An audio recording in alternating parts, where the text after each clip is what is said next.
Lessons of communication. Check, check, check, check. Watch the sail, watch the sail. Pink, pink, watch the blitz. Brown, 55 razor. Set. Open, get open. What? Get your head out of your ass. You suck. All right, let's go. Let's go. Get back in here. Let's go. Except you. I can't even look at you. You know what? Go sit in the portal there for 20 minutes. That's right. You stay in there. Set. Why is the door open? Close the door. Stay in there. Okay, I'm sorry. Do you want to lose? I throw, you catch. It's not that hard, okay? All right, get the out of here.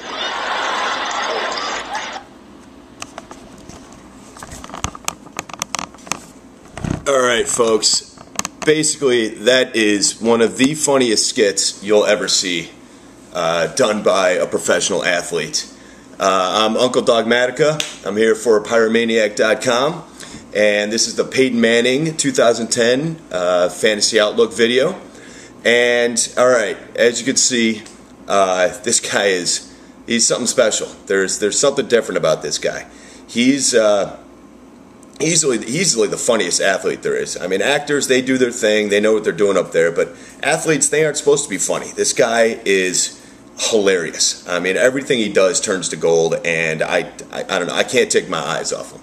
You know, D-Rex, one of the other guys who works at Pyro with me here, my partner, he's got a self-proclaimed man crush on Tom Brady, which is all fine and good. Maybe, you know, he likes the pictures in Us magazine and stuff. I don't know. But if he's got a man crush on Brady, what I got for Manning is indescribable. I mean, it's not like some sort of like backwoods, you know, no teeth cousin Keith, you know, Pulp Fiction, Zed's dead type of man love. But I can't stop watching this guy. I love watching him when he plays. I love the checkdowns he goes through, all that pointing and stuff. He even does it with the kids. You know, I love watching that stuff. We've had a guy in Chicago, which is where we're all from here. We've had a guy before do that named Michael Jordan. He's, you know, he loves to control the offense. He loves to control the game, control what's going on. And to be quite honest, Manning isn't too far from being compared to a Jordan at this point. Actually, I have a couple stats here for you concerning Manning and Jordan. The last 7 years in the league, Manning has led his team to a record of no less than 12-4. 12-4 every single season for the last 7 seasons in a row. 12-4 or better. And his winning percentage over that time is 79.5. Jordan, in his last 7 seasons for the Bulls, his winning percentage was 77.8. So, I don't know, maybe you could see the comparison. I don't know. That's what I'm calling it. Basically, I love watching the guy. He's as much fun watching to me as Walter Payton was back in his day. You know, Barry Sanders was in his day. Bo Jackson. God, I love watching Bo Jackson.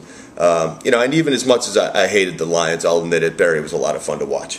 So anyway, let's get into the numbers here. First of all, over the last decade, Peyton Manning has not finished outside of the top 6 fantasy-wise for QBs. The top 6. Last year he was 4th, which was pretty good, all things considered. But the top 6 over the last decade.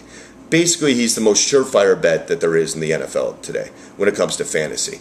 There's nobody in the sport that is a more sure thing. If he's on your team, you know what you're getting. You know you're getting a stud. You know you're going to be happy with him week in, week out. He has his rare bad weeks, but usually you know you're doing just fine with the guy. He finished 4th last year in fantasy points, as I told you. He was tied for 2nd for passing TDs with 33.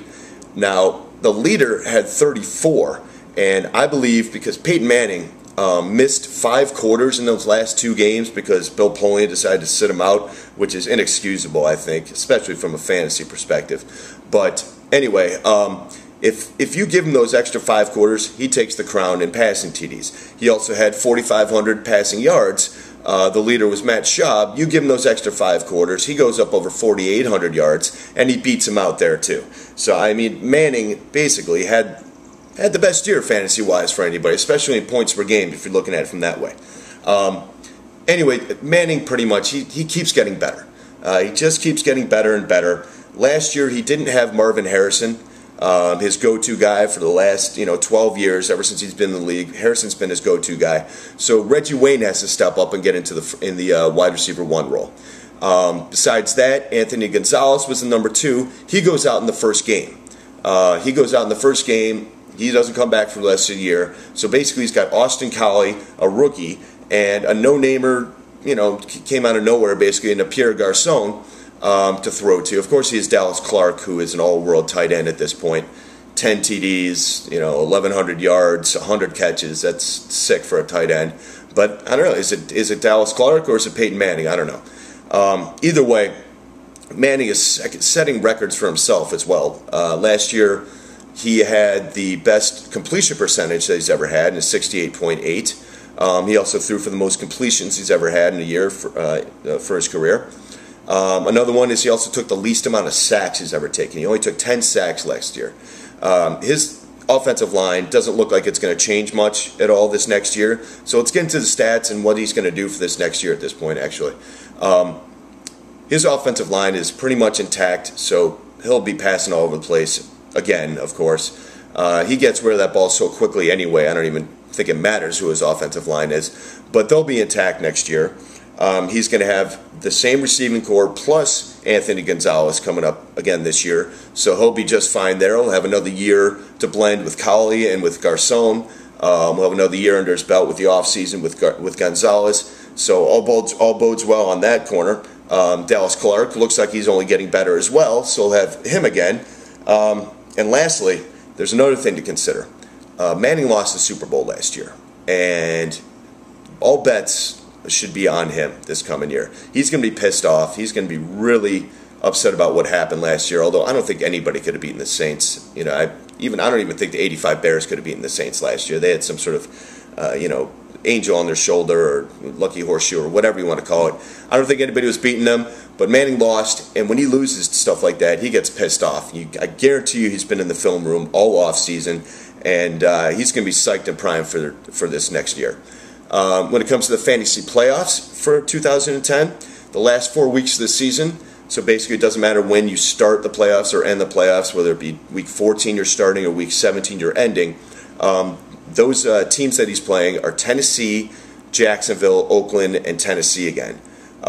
Pretty much wide open defenses to be able to do whatever he wants, so you'll be happy with that. The only problem is that Napoleon, again, may sit him in those last couple of games. He shouldn't, but he may. But I wouldn't be too concerned about that, because as the trends go, as we all know, when he won the Super Bowl back a few years ago against the Bears, he played in every single game, and that was the only year that he's played in every single game for the last like seven or 8 years since he's been going to the playoffs every single year.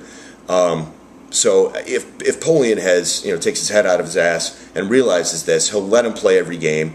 They'll win the Super Bowl, and everybody will be happy. So basically what I'm saying is Manning is the top 3 Q. Take him on your fantasy team. You'll be extremely happy with what you're doing.